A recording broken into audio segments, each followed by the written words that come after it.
Hello, hi, and welcome to the Hive Buzz. I am your host, Velamina Simona, and this week we are talking precision marketing. Now, this is the new kid in the block. Very cool.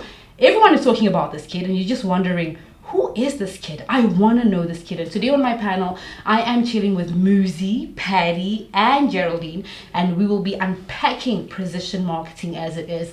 How does it affect a business as a whole? What role does it play in studio with creatives, meeting deadlines? How does it work in terms of being efficient with time and resources?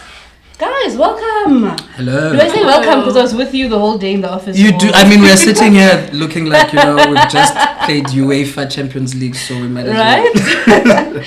Muzi, let's get into it. Cool. Precision marketing. Who's this new kid everyone's talking about? Yeah, so she ain't that new. It's been a philosophy or a thought in marketing for quite some time. I think what makes her new though is how she's showing up. Like to use this analogy of, know, that girl who didn't glow up in high school. She had the glasses. And then she goes to varsity and then it's like girl with the weave and then, the nails face beat and everything. So that's what's actually happening with precision marketing. But in a sense, it is, in a nutshell, it's really the idea that in advertising, you don't always need to go after a new consumer.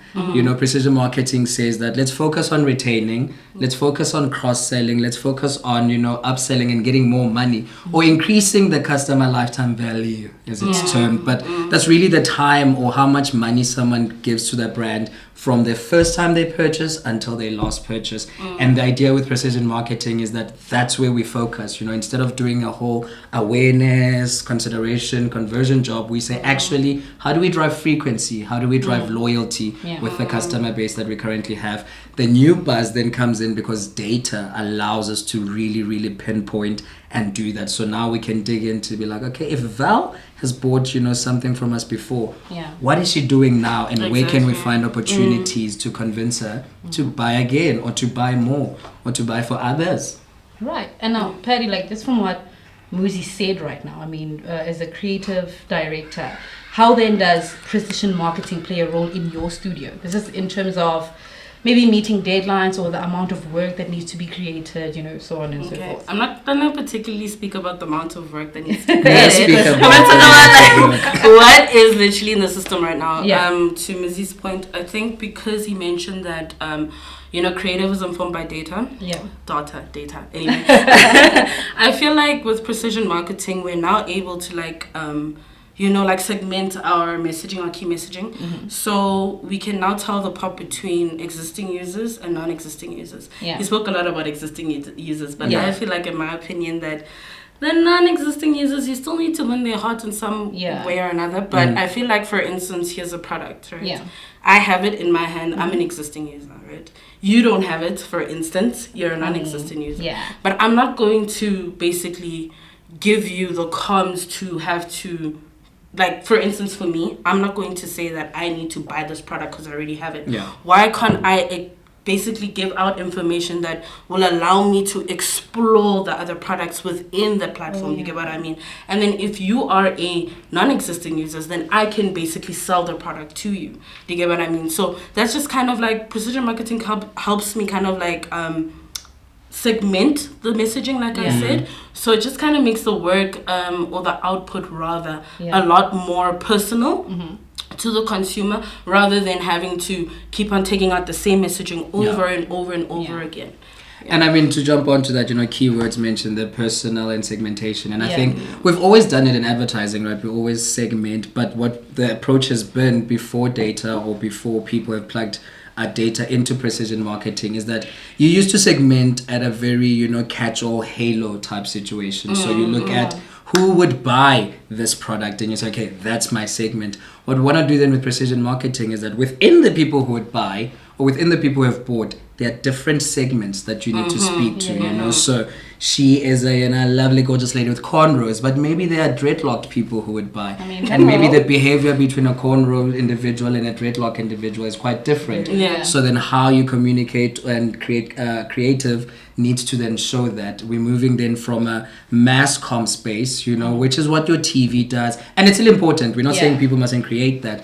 But we're saying, if you guys going to create a TVC to catch everyone, you do need to go into that layer where now you're going mass personalized so that I can actually see, oh, this is specifically talking to me, you know, so that this brand is actually directly communicating with me versus just trying to say, hey, who wants to buy this product? And I think we've seen that, you know, the more personalized communications are, the closer you move people to a point of conversion, you know, and it's most likely that, I mean, there's a lot of things and content that people have to navigate with, right? And you know, when you're scrolling on your phone or you're engaging with something, if it looks like it has a random coco, you're like, okay, that product's clearly not for me. Whereas if it shows, you know, a lovely young lady, say, with dreadlocks, you're like, that reminds me of myself. And I think that's what we then, you know, plug in things like dynamic creative, where we have one story, but we're telling it differently based on the segment, based on their behaviors, based on what they need to hear, and based on where they are at on their consumer journey. So like Pat was saying, you know, if you've already bought the product, we don't need to tell her, go and find it now. You know, she's already bought it. We can be like, enjoy it more with. Exactly. Oh, you know, whereas if you haven't bought it, then maybe we speak to a point of, go and find it now. Because that's what actually, the action you need to take. And you can just correct me if I'm wrong, right? We will. Please be in the chat, because you know what I mean. It doesn't it mean more work in the studio, because it started off as producing one messaging, one ad that says hop on, you know what I mean, and now it's hop on, hello there, don't forget to hop on. Now that you've hopped on, let's get kicking. Isn't that too much work? Does it affect I feel like deadline? That was my next point, that it's going to be so much work. And I feel like even with my team as well, especially when we get a brief and we have to like break down the messaging, so it's like, oh my god, when are we gonna finish? What's the timings look like, you know? Because I feel like there's a big difference with just rolling out work for the sake of getting it done and actually rolling out work that works. You get what I mean? So that it reaches the audience and targeted well, especially not even targeted well, you know. So I guess that's where the precision part comes in, because it's like direct. And I mean, so we do have tools and technologies, well, particularly we at Idea Hive do. I'm not sure if everyone else does, but it really is around creating a pool of content based on your segments, you know. So you are very much correct, you know. We're not creating, when we get a brief, it's no longer about one solve. It is now about, okay, this is the solve for the generic, we call it. This is the solve for segment 1. This is the solve for segment 2, segment 3. What that does though is that you don't, yes, it might seem like it's more creative, but it is actually more effective. Therefore, you don't have to keep creating work, you know, because if you create a catch-all, you're gonna need 4 campaigns to convince, because you're hitting the wrong people. Whereas if you are, you know, very targeted, you do it, but you do it once, and you do, and then you just optimize. I totally agree with you, because even in the past, there was a time like in the month where they're like, okay, here's the campaign, here's the messaging, it's a lot, we got it done. Sleepless nights, but the following month came and we weren't rolling out as much, because we already have work in machine learning for that particular segment. You get what I mean? So to your point, yes, agreed. Get it done now, it's a lot, but then going forward you won't have to do as much. And it's also great for client, because then, you know, do one, you know, very targeted campaign versus having to say, you know, the campaign is not as working as well as we thought. To be like, maybe you told the message, you know, landed with the wrong people. So now they're like, okay, let's redo another one. So you end up having 3 or 4 campaigns, which cost money, versus actually saying, let me invest in having one very strong targeted campaign. Quite interesting. So the takeaway from this chat is basically that precision marketing, super important, a lot of work, but you get the correct message landed to the correct audience. Did you say that correct? No, listen, I'm trying to get my private school worth, you know what I mean? I'm correct, you know what I mean? Awesome. So that's where we are right now. Cool.